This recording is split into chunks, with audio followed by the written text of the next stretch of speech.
यहाँ एक और बहुत ऐतिहासिक मीटिंग हुआ है। प्रेसिडेंट पुतिन यहाँ पर जैरेड कुशनर पहली बार क्रेमलिन में आए और स्टीव विटकॉफ उनके साथ थे। क्या बातचीत हुई जानना चाहेंगे, क्योंकि काश मैं उस कमरे में होती, क्योंकि हम यहीं पर थे और सुन पाते क्या हो रहा है। लेकिन क्या था उस पूरे मीटिंग का अंजाम? अभी इस बातचीत के मायने निकालना थोड़ी जल्दबाजी होगी।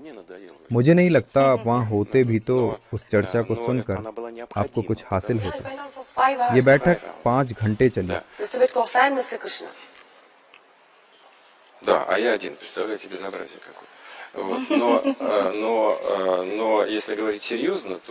मैं खुद इतनी लंबी बैठक से ऊब गया था, पर यह बैठक जरूरी थी। और जरा सोचिए, इस पूरी बैठक में विटकॉफ और कुशनर के साथ मैं अकेला था।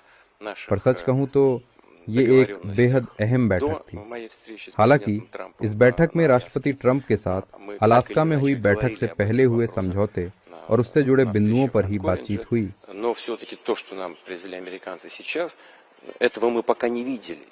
पर इस बार हमने एक एक बिंदु पर सिलसिलेवार बातचीत की, जो कुल मिलाकर काफी सार्थक रहा।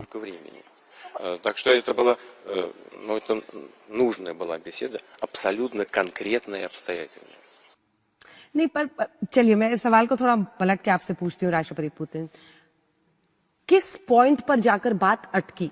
अगर विटकॉफ और जैरेड कुशनर दोनों आपसे 5 घंटे, जैसा कि बताया 5 घंटे आपकी उनसे बातचीत चली है, किस बिंदु पर जाकर डिसएग्रीमेंट हुआ? मतलब मामला नहीं निपटा, सहमति नहीं बनी? हाँ, ऐसे कई मुद्दे रहे जिन्हें लेकर विरोधाभास था। ये एक बेहद पेचीदा विषय है जिसकी जिम्मेदारी राष्ट्रपति ट्रंप ने खुद पर ली है।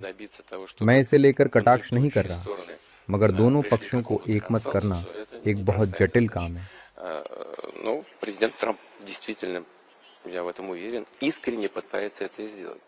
हालांकि मैं मानता हूं कि राष्ट्रपति ट्रंप सचमुच इसका हल चाहते हैं, और तभी हमने एक एक बिंदु पर सिलसिलेवार बात की, ऐसे हर मुद्दे पर जिसे लेकर हम सहमत या असहमत थे।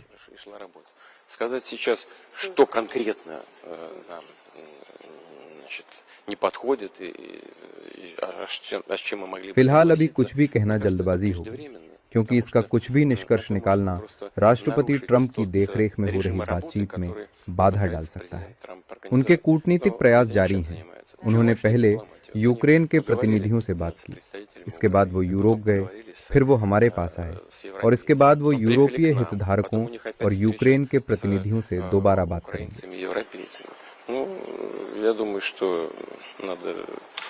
हाँ, हमारे बीच उसे लेकर भी चर्चा हुई। So you're saying the 28-point peace proposal is now not on the table, but there were leaked conversations. हालांकि बाद में उन्होंने उन 28 बिंदुओं को 27 में बदला, फिर उन्हीं को 4 पैकेजों में परिवर्तित कर उन पर चर्चा की।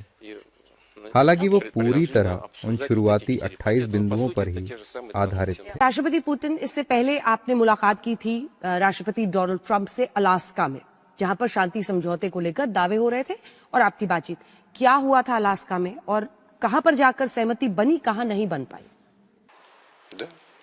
हाँ, बिल्कुल ऐसा ही था।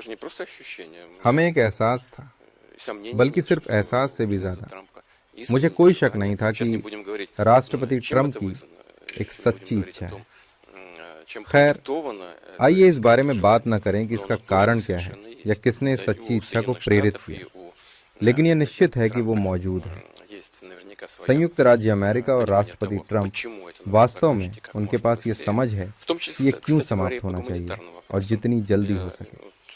इसी क्रम में मानवीय मुद्दों की बात करें तो मेरा दृढ़ विश्वास है कि ये उन वजहों में से एक है जिसके पीछे राष्ट्रपति ट्रंप का व्यवहार है, क्योंकि वो हमेशा कहते रहे हैं, और मुझे यकीन है कि ये सच है, कि वे नुकसान को कम से कम रखना चाहते हैं, और मुझे यकीन है कि उनके मन में इसके मानवीय पहलू भी हैं, लेकिन इसके अलावा भी कुछ विचार हैं, राजनीतिक और आर्थिक दोनों, और मुझे यकीन है कि अमेरिका कोई समाधान खोजने की कोशिश कर रहा है।